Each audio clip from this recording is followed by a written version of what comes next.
मेरे प्रिय विद्यार्थीगण, इस कोरोना के संक्रमण काल में हम सारे लोग परेशान हैं। और विद्यार्थी अधिकांशतः परेशान इसलिए भी हैं कि घर पर बैठे हुए हैं और घर में ही बैठे बैठे बोर हो रहे हैं। जो दिन रात घूमते रहते थे, क्लास जाते रहते थे, प्रैक्टिकल करते रहते थे, दोस्तों से मिलते रहते थे, वो अचानक से वो 6 महीने 7 महीने से लगातार घर में हैं, तो फ्रस्ट्रेट हो रहे हैं। लेकिन इसमें कुछ बहुत अधिक परेशान होने की ज़रूरत नहीं है। कोरोना के संक्रमण काल से हम लोग बहुत जल्द मुक्त हो जाएंगे। आपका एंड सेमेस्टर एग्ज़ाम आ रहा है नज़दीक, तो उसमें भी डिप्रेस्ड होने की ज़रूरत नहीं है। जो जो क्वेश्चन मिलता है उसको कायदे से लिखने की ज़रूरत है। मेरा ये विशेष संबोधन आपको इसलिए है कि कोरोना का उपाय ही बचाव है, बचाव ही उपाय है।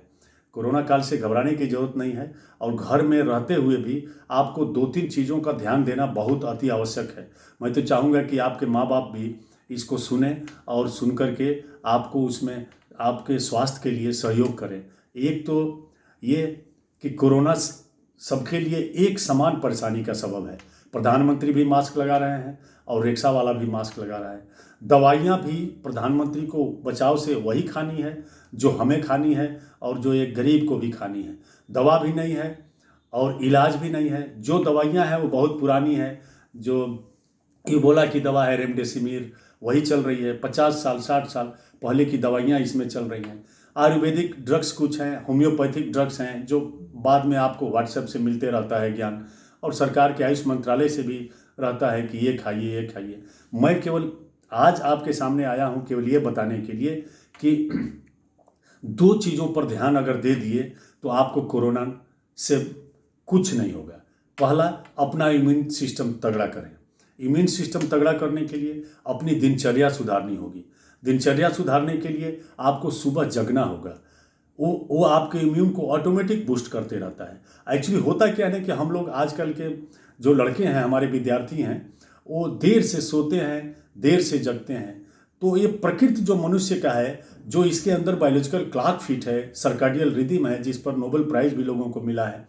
तो सूर्य के साथ हमारी और वनस्पतियों की, पशुओं की, पक्षियों की जो घड़ी अंदर फिट है वो सूर्य से संचालित होती है।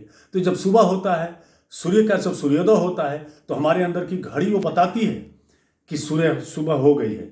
पत्तियां अपने आप वो रंग बदलने लगती हैं, फूल खिलने लगते हैं, गाय, पशु, जानवर, पक्षी सब अपना दिनचर्या में लग जाते हैं। लेकिन हम तब तक उस समय सोए रहते हैं।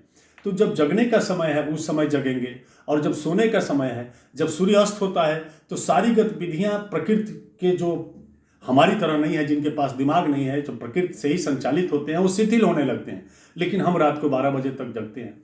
एक तो ये काम कर लें। दूसरा, खाना जो है वो शुद्ध कर लें। खाना वो खाएं जो हजारों सहस्त्राब्दियों से हमारे लिए बना हुआ है, जो हमको कंप्लीट डाइट कहलाता है, जो इनरिच डाइट कहलाता है, जो प्रोटीनस डाइट कहलाता है, वो सब खाएं। खाना शुद्ध कर लें और व्यवहार मतलब शुद्ध कर लें, दिनचर्या शुद्ध कर लें, और घर में थोड़ा एक्सरसाइज करें। अभी मैं कल बात कर रहा था यहाँ के डॉक्टर से, तो जो रेजिडेंट डॉक्टर हैं वो 12-12 घंटा, 36-36 घंटा, 24-24 घंटा काम कर रहे हैं। एक डॉक्टर मुझसे टकराया, मिला, मतलब किसी सीनियर मेरे दोस्त का वो स्टूडेंट है, तो उसने बताया कि सर मुझे 2 बार कोविड हो गया। अब एक तो डॉक्टरों को पीपीई किट पहनना है। अगर हम लोग पहन लें तो आधे घंटे 1 घंटे में हम लोग सफोकेट करने लगेंगे। जिसको प्लास्टिफोबिया है वो तो 1 घंटे में ही दिक्कत में आ जाएगा, और 8-8 घंटे 10-10 घंटे वो डॉक्टर लड़के पहने हुए हैं। तो एक तो वो दिक्कत उनको, और दूसरा खाने का उनका रूटीन गड़बड़ हो गया। चूंकि वो 24 घंटा ड्यूटी कर रहा है तो उनका रूटीन भी गड़बड़ हो जा रहा है। तो मैंने कहा कि यार तब तो बहुत दिक्कत है बेटा, तुमको 2-2 बार कोविड हो गया। तो कहा हाँ सर, तो लेकिन अब मैं निश्चिंत हूँ सर। तो हमने कहा कैसे? सर मैंने दूध बढ़ा दिया और सर रूम में ही एक्सरसाइज कर लेता हूँ। हमने कहा रूम में कौन सा एक्सरसाइज करते हो? तो कहा सर सिटअप कर लेता हूँ, पुशअप कर लेता हूँ, दंड बैठक कर लेता हूँ। तो मेरा विद्यार्थियों से यही निवेदन है कि जब भी समय मिले, सुबह या शाम या दोपहर, तो आप आधे घंटे एक्सरसाइज कर लो। सुबह जगो, सुबह जगोगे और खाना घर का खाओगे, शुद्ध दाल चावल रोटी सब्जी, या सांभर मजगे रसी जो साउथ इंडियन है वो रसम चावल, सांभर चावल, जो मसाल डोसा, ये सब खाना खाएं जो हमारे घर के खाना है, जहाँ के जो प्रचलन में है वो खाएं। दिनचर्या सुधार लें। सुबह जगेंगे तो 70% आपका इम्यूनिटी ऐसे ही बूस्ट हो जाएगा।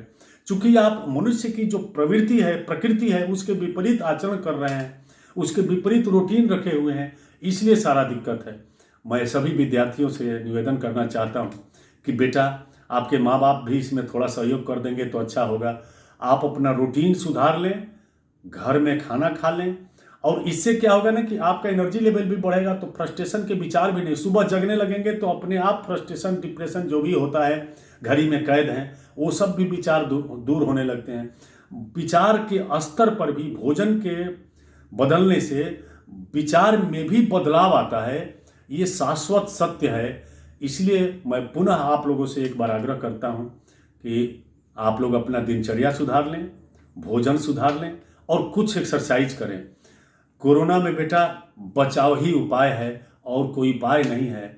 मुझे तो नहीं लगता कि 1 साल सरकार से संदेश आ रहे हैं, रोज पेपर में आ रहा है, टीवी पर आ रहा है कि बहुत जल्द कोविड का इंजेक्शन आ जाएगा, वैक्सीन आ जाएगा, लेकिन मुझे इतना जल्दी वैक्सीन आने का उम्मीद नहीं है। मुझे लगता है कि सर्वसुलभ होने के लिए और सर्व अवगुण से रहित सही वैक्सीन बनने में अभी भी 1 साल लगेगा।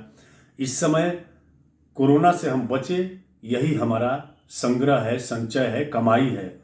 मैं पुनः आपसे आपकी आने वाली परीक्षा के लिए शुभकामना देता हूं और मुझे उम्मीद है कि हमारे विद्यार्थी मस्त रहेंगे। फिर हम लोग वैसे ही यहाँ मिलेंगे, खेलेंगे, कूदेंगे, पढ़ेंगे। धन्यवाद।